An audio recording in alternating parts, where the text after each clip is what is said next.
తిరుపతి జిల్లా చిట్టమూరు మండలం మెట్టు గ్రామ సమీపంలో స్వర్ణముఖి నది నుంచి అక్రమంగా తడ ప్రాంతానికి ఇసుక తరలిస్తున్న 8 ట్రాక్టర్లను చిట్టమూరు పోలీసులు స్వాధీనం చేసుకున్నారు.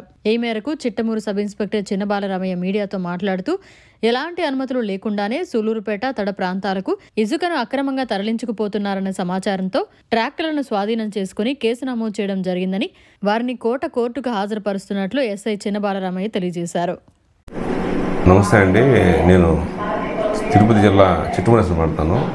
నిన్న ఉదయం ఎర్లీ అవర్స్లో మెట్టు గ్రామం చెందిన విఆర్ఓ గారు వాళ్ళ విఆర్ఏ మా పోలీసు వాళ్ళు కలిసి అర్ధరాత్రి అక్రమంగా స్వర్ణముఖి నది నుంచి ఇసుక తీసుకుపోతుంటే బళ్ళు ఆపి మాకు హ్యాండ్ ఓవర్ చేశారు. వాళ్ళ మీద చర్య తీసుకోవడానికి కేసు కట్టినాము. అదేవిధంగా వాళ్ళని ఎవరెవరో అక్కడి నుంచి వ్యాపారం చేస్తున్నారు వాళ్ళ పేర్లు కూడా వాళ్ళు ఇచ్చున్నారు.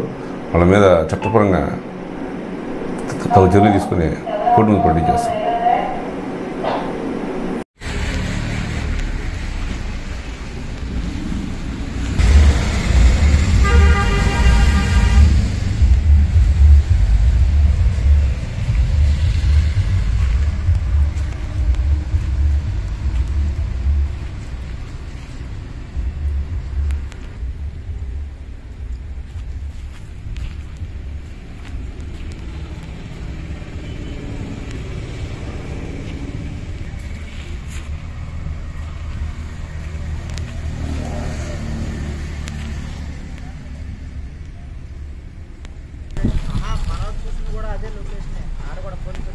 మరిన్ని అప్డేట్స్ కోసం మన HN9 టీవీ ఛానల్ ని సబ్స్క్రైబ్ చేసుకోండి.